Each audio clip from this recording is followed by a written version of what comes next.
Good morning. I haven't worshiped with you in a while, um, so I'll update you on a couple things um, about our lives. A year ago, June 22, we were reading a worship book called Maranatha. And my wife and I were reading it, and a couple things stuck out to us in that, and I'll read them to you. Houses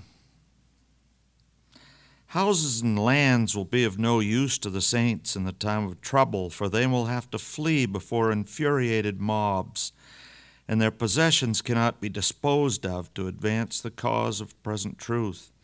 I saw that if any held on to their property and did not inquire of the Lord as to their duty, he would not make duty known, and they would be permitted to keep their property.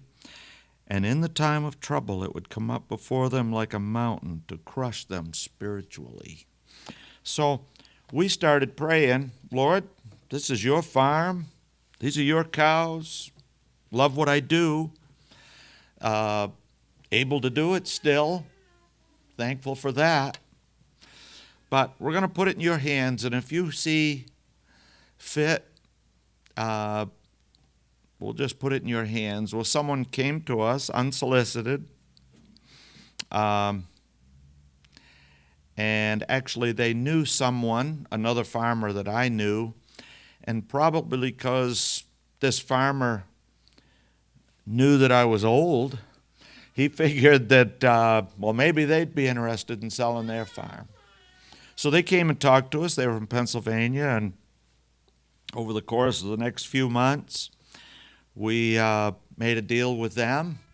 And on April 11, we signed papers of this year to sell the farm and the cows. Didn't sell the machinery. They're going to hire people to do their crops. So at this point, we have machinery. But again, just putting it in God's hands. That was on April 11. And on the 27th of April, we found out that my wife, Vanessa, had cancer. And she had a biopsy. She's in treatment right now.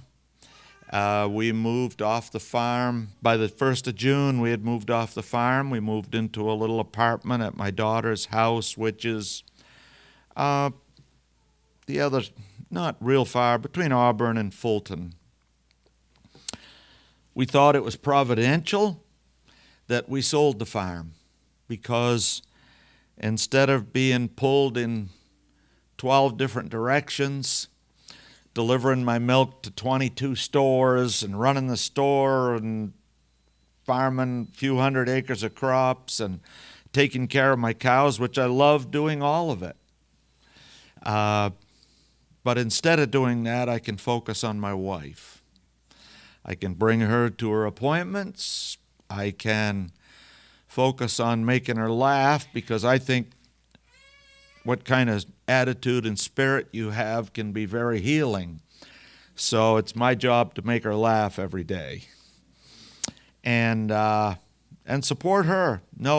That way she can know after God she's the number one thing. It's not all the other things that I have to do. So that's kind of how it came about. And usually when I come here, I talk about the fact that Christ's second coming is imminent. And there's a lot of things to make me think that. Our job is to warn the world that they have a Savior, and there's some upcoming things that'll be that they need to know about. And so do I see signs out there that Christ is coming? And imminent, it's imminent, it's not soon, it's not, at some point, No, I believe it's imminent. And I've come here and told some of you folks why I think it's imminent before. But I want to talk to you a little about Jesus today. I want to talk to you a little bit about, so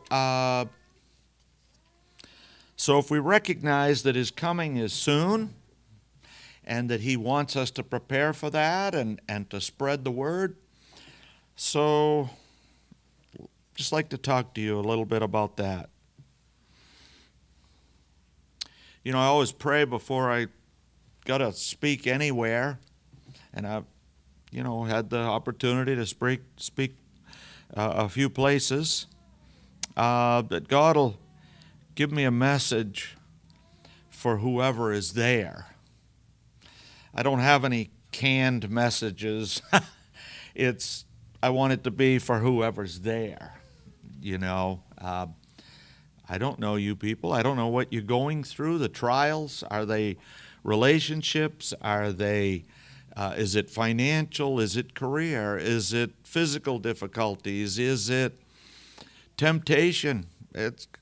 Trials come in many forms, and I don't know what they are for you. I know that I'm assailed every day. There's a battle going on for my soul, period. And there's only two sides. There is a battle going on for every one of us, and for everyone going by out here. There's a battle going on. Satan would like to contain what we know and not have it get spread out. That's what Satan would like to do. And I pray in the morning that, Lord, I'll have your thoughts, your words, your actions today. And if I have the opportunity, that I'll say the truth, that I will hear your voice. In July 23 of 1983, there was a flight that left Montreal, Canada. And some of you may have heard the story possibly before.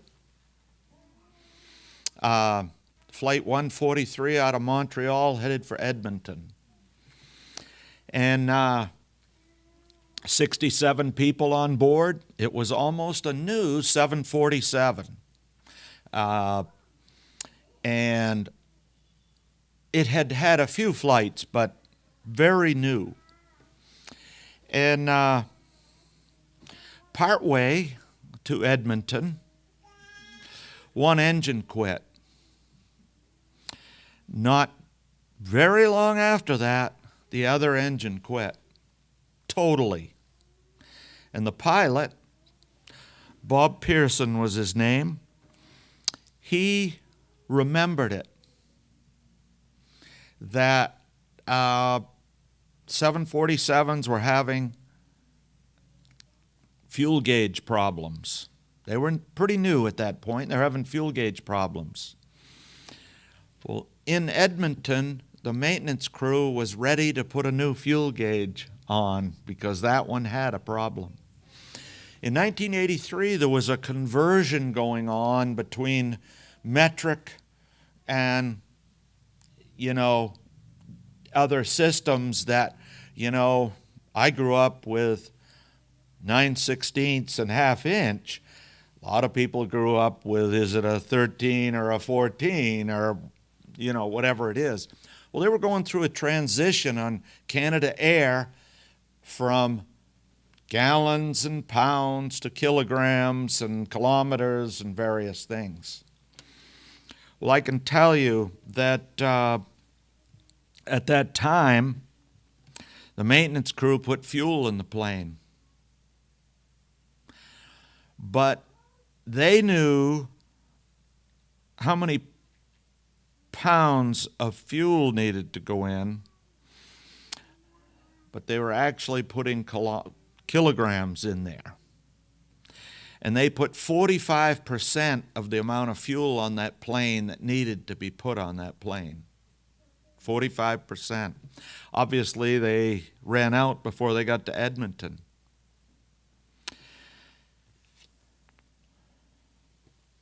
People on the plane knew it was something was wrong. Neither engine was making a sound. They were at 41,000 feet when the plane's engines went out. Immediately the captain said to his co-pilot, we're going to have to land, and do you know of any place, anything that you can think of on your maps that might be a place that we could land a 747? And so the thing is, the co-pilot had been in the Air Force, and he looked on his map and he says, we're 20 miles from Comley Air Force Base, which had long since been closed, but we're 20 miles from that Air Force Base. And the pilot said, well, I'm going to see if I can make it there.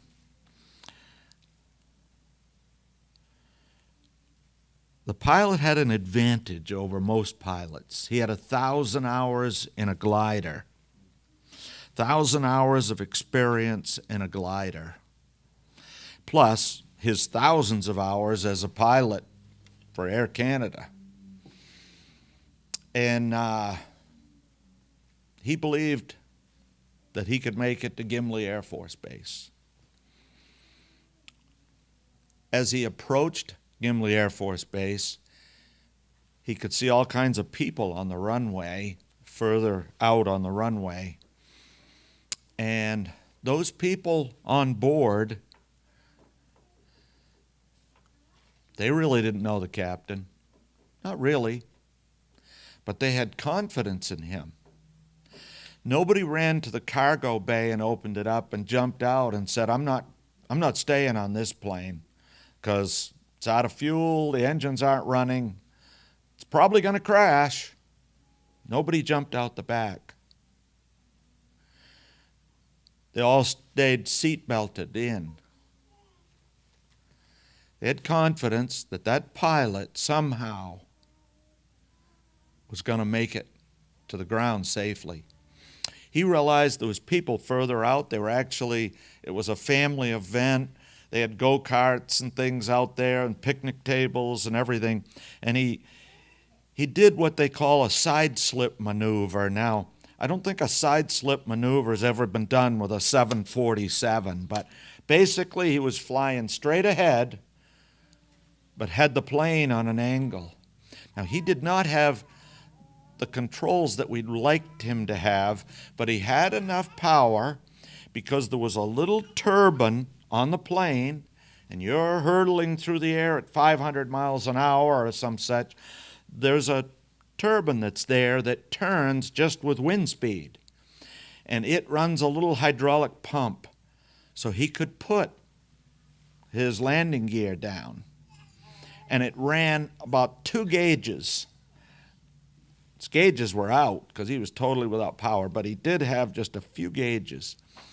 And being an experienced glider pilot, he did this side slip maneuver and was able to slow the plane down dramatically more. And he landed it in a fairly short amount of space, about 200 feet before it got to where the people were. It was an amazing thing. No one hurt. The front landing gear hadn't latched quite, so it kind of went back and allowed the plane to kind of tip a little, but no injuries, no real damage. People at the event, volunteer firemen and policemen and everything, got their pickups, got all the fire extinguishers they could find, and went out there to where the plane was. And once all the people had safely gone down the chute, the captain stood at the top of the chute, and all the men were there with pickups and fire extinguishers and whatever they had, and they'd called more. And he said, I don't think we're going to have a fire. There's no fuel on this plane.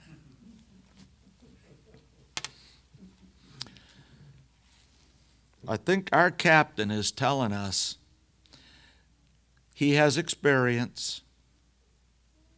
We don't have anything to worry about. We need to depend on him. This is going to land safely, and we're going to be on it. It's not going to be without any anxiety. It's not going to be, Everything's going to go swell. They love to preach the prosperity gospel, but you don't learn to depend on Christ by everything in your life going great. I'm sorry, it isn't that way. Many are the troubles of the righteous, but the Lord delivers them from them all, it says in Psalms.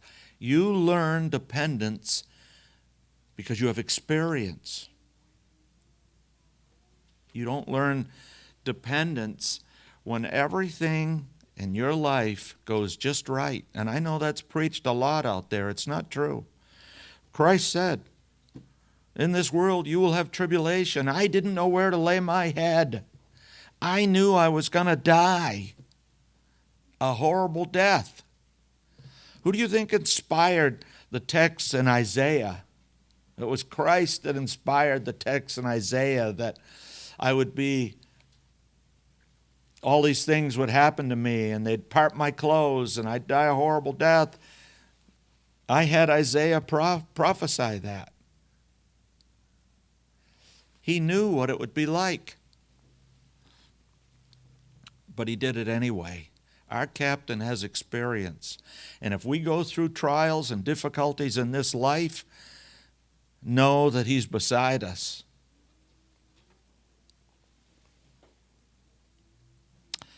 I have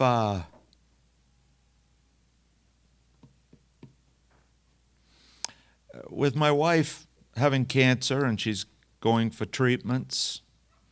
She's in chemotherapy right now. She went Thursday. It's why she's not with me. She just really tired today and wasn't feeling well. So she did say to greet all of you and wish she could have been here. When we went for the first treatment,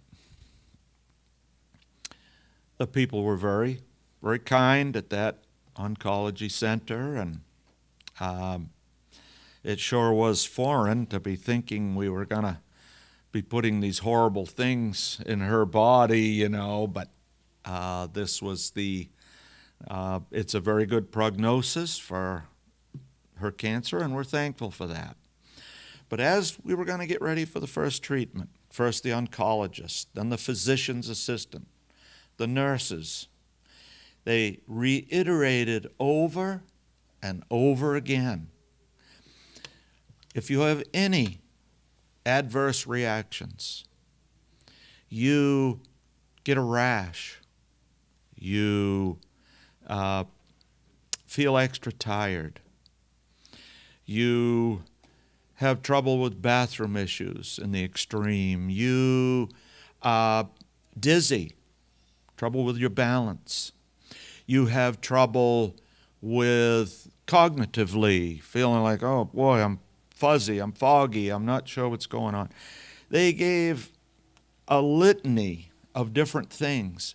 Anything that is out of the ordinary at all, you call us, you call this number. Anything. Doesn't matter what it is, how small. Extra bad headache that lasts an extra long time. These things that they're putting into your body can really have extreme consequences and results, So we want to know if there's anything out of the ordinary. Please, don't hesitate and say, well, this isn't too bad. I'll wait it out for a few hours and see if I'm going to be okay.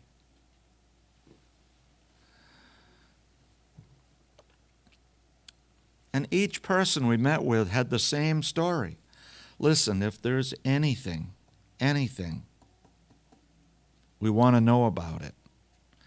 And they said, the clinic is open from 8 to 4:30, 5 days a week.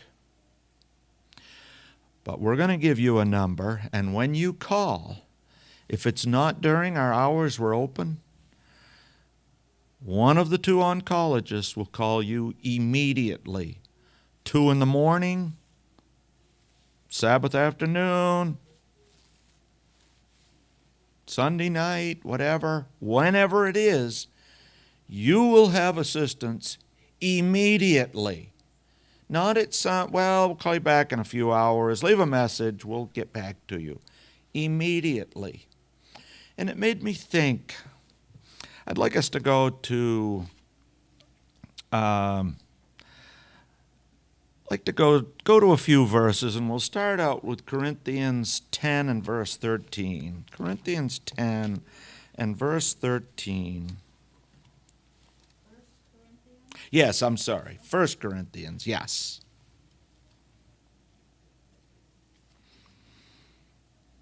Ten and verse 13. There hath no temptation taken you, but such is as common to man. But God is faithful, who will not suffer you to be tempted above that which you are able, but will with the temptation also make a way to escape, that ye may be able to bear it. Now, it says temptation, but I say trial too, as well. There's nothing that God, He has the power. He's been here. He's been tempted, and tempted above anything you or me have been tempted. Let me tell you, when He was on that cross, He could have incinerated everybody who was against Him in a moment. He was part divine. He had the ability to, at any time, shine that divinity through. Will Comley, they started putting those nails in. I'm sorry. I might have relented. But he was looking at it like, oh, but wait a minute. But if I do that, Will Comley will not have a way of escape. He won't have a way of having eternal life if I use that. He had temptation way beyond what any of us have or will experience. When it says He's made a way of escape, what He's actually saying is, I can handle this. You put your hand in mine, I can handle this. That's what He's saying. And just like those guys at the oncology department said, anytime, day or night, one tiny deviation, call us. We'll help you through it. We'll walk you through it, tell you what to do or where to go or what to.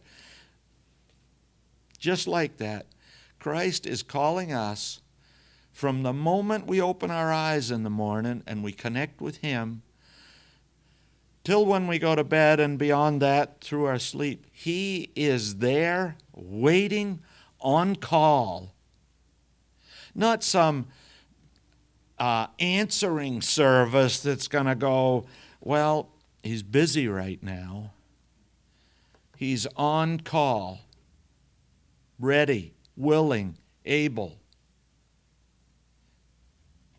I've had situations in my life where I didn't even desire to do what was right when I was tempted in certain situations. I really didn't want to do what was right. But I admitted that to God. I don't want to do what's right here, Lord, so it's going to have to be your power and your help that makes me want to do what's right. Because it's just not within me. Some people think if you get up here to speak that somehow you're on a spiritual level that it's all baloney. Sorry. I'm not on any spiritual level above anybody you know. I maybe know what my Bible says, and I know how to call out to God, but I have the same temptations, the same trials, and the same difficulties as everybody else. But I do have someone on call who can help me. Let's go to Ephesians 3. Ephesians 3.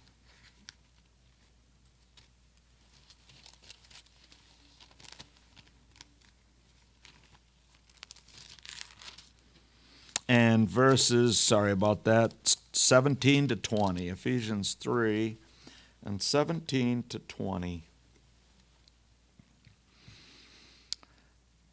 That Christ may dwell in your hearts by faith, that ye, being rooted and grounded in love, may be able to comprehend with all the saints what is the breadth, length, depth, and height, and to know the love of Christ which passes knowledge, that ye might be filled with all the fullness of God. Now unto him that is able to do exceeding abundantly above all that we ask or think, according to the power that works in us. Did you hear that last sentence? According to the power that works in us. That's what he wants to do, is give us the power that works in us. Let's go to Jude 24. Jude, just before Revelation. Jude 24. There's no chapters because it's one chapter. Jude and verse 24. Now unto him that is able to keep you from falling, and to present you faultless before the presence of his glory with exceeding joy. Now unto him that is able to keep you from falling. Look, lots of people think that they have a head knowledge of God. They have the facts of the tremendous amount of miracles that are, and I've always believed the miracles in the Bible were actual miracles. I take them, when it said the axe head floated in the water, I picture an iron axe coming to the top, not floating down the river, but staying there so the young man could grab it because it was a borrowed axe. These are real. When it says the sun stood still, what it means to us, what happened was the world stopped turning for 24 hours. The sun wasn't going anywhere, but the world stopped turning. And I'm sorry, God is not bound by the laws of science. He isn't. Actually, when the world stopped turning, everyone and everything on the planet should have shot off into outer space. How could it help it? The world's turning once every day. The world's turning 1,000 miles an hour. It's about 25,000 miles around the earth. So we make one revolution every day. World's turning 1,000 miles an hour. You stop that for 24 hours? Wait, hold it. But I believe in these miracles. Were actual, and they happened. The hornets that got brought to drive the army out. You can name them all. I believe they were actual miracles. And the miracle that he wants to perform in our life is the miracle of being able to take over our life. Whatever things are in our life that tempt us, that are our trials, that we can all hand them to him. He's on call. He just is. Let's go to Isaiah 48:10. Isaiah 48 and verse 10. I love going back and forth between the Old and New Testament because I believe every bit of it, all of it.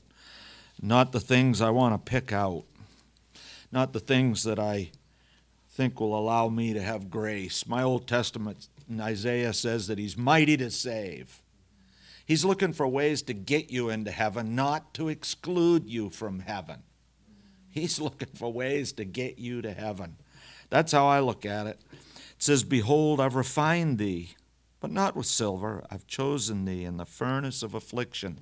Do you hear that? He has refined us. He wants to help us. He wants to give us the power. I'm sorry. I'm 71 years old. I'm not going to get to heaven because I tried harder than Rob. You understand what I'm saying? I'm not going to get to heaven because I tried harder. I'm going to get to heaven because I submitted. The way to heaven, people say, I hope I'm ready when Jesus comes. Well, yes, but he's already had the victory over sin. He's already on call for us. It's not going to be that, let's see, it's going to require, looks like it's going to require about 541 points on that board in order for me to get to heaven. But I went to community services and helped out, so I got 3 points there. Let's see, I'm sorry, you're not going to get to heaven because you accumulated a bunch of points. You're going to get to heaven because you submitted to Christ and you're forgiven. And in His mercy, He's helped you. That's how you're going to get to heaven. I hope I'm ready. No, I'm glad that Jesus had the victory. That's what I am. And He can help just a regular guy like me. Let's go to Isaiah 43. Isaiah 43 and verse 2 and 3.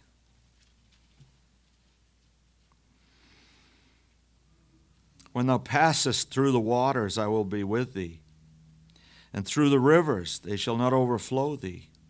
When thou walkest through the fire, thou shalt not be burned, neither shall the flame kindle upon thee. For I am the Lord thy God, the Holy One of Israel, thy Savior. I gave Egypt for thy ransom, Ethiopia and Seba for thee.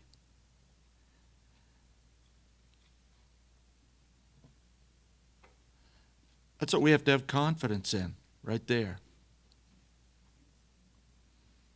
Though you get refined through affliction, I will be with you. Isaiah 31 and verse 1. And by the way, these are promises. I think when you have trouble, you're supposed to go to these and say, Lord, okay, I don't know what to do, Lord, but here's what you promised, Lord. It says that if I call on you, that before I call, you'll hear me. While I'm yet speaking, I will answer you. Or call on me, and I'll answer you and show you great and mighty things. I think we're supposed to actually put that by our chair or on our bed or whatever and say, Lord, I'm weak, but you promised this, and I'm claiming this promise. I think we're supposed to actually think that these are for us.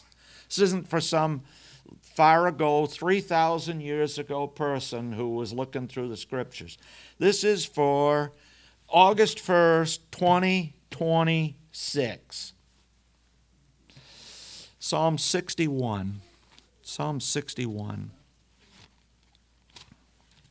61 and starting with verse 1.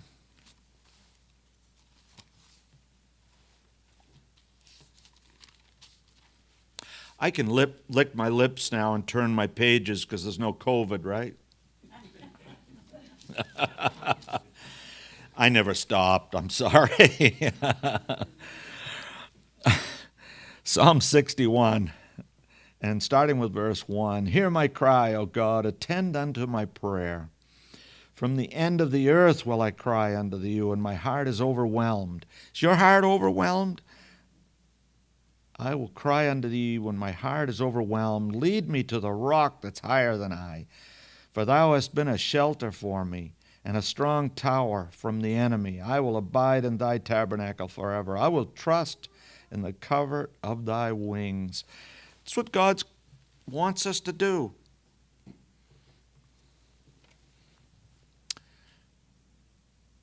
In Isaiah 30 it says, though I give you the bread of affliction, and that you'll hear a voice behind you saying, turn to the right and turn to the left. These are promises. And Jesus is calling us.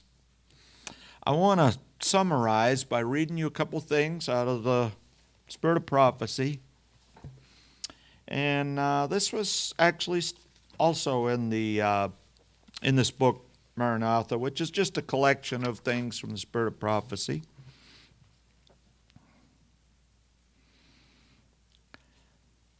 Through the plan of redemption, God has provided means for subduing every sinful trait, resisting every temptation, however strong. The strongest temptation is no excuse for sin, however great the pressure brought to bear upon the soul. Transgression is our own act. It's not in the power of earth or hell to compel anyone to sin. The will must consent, the heart must yield, or passion cannot overbear reason. If you will stand under the blood-stained banner of Prince Emmanuel, faithfully doing his service, you need never yield to temptation, for one stands by your side who is able to keep you from falling. Didn't we read that he is able to keep us from falling? I think it's a matter of submission. God is calling, some people call it last generation theology. I don't know what it's called. But here's what I know. God is calling us to a greater level of submission than we've ever had before. And the people that say to you, well, really, do you know anyone who's perfect? Actually, I do. And that's why I'm going to heaven. I'm perfectly forgiven. Am I sinless? No. I have a long trail behind me, but I am forgiven, and he can help me every day with whatever I am presented with spiritually. And we got to start recognizing that Christ had victory, and he can give us victory. Not through our own, we're weak, I'm weak, but through pleading with the blood of Christ, he can give us spiritual victory. He wants to. And I think that's what he's calling us to right now. Every single day. Start out in the morning. Even if it's just a couple texts, start out in the morning. Commit yourself to God. My wife and I prayed, we'll commit to you, Lord, and you direct our path. Well, I think it was extremely providential that I sold that farm just before I found out that my wife had cancer and needed me to focus on her more than I would be able to with the farm. So that's what we're doing, and I thank the Lord every day for it, that He's directing things. Let's go to one more text, Psalm 46 and verses 10 and 11. Psalm 46 and verses 10 and 11. Be still and know that I am God. I will be exalted among the heathen. I will be exalted in the earth. The Lord of hosts is with us. The God of Jacob is our refuge.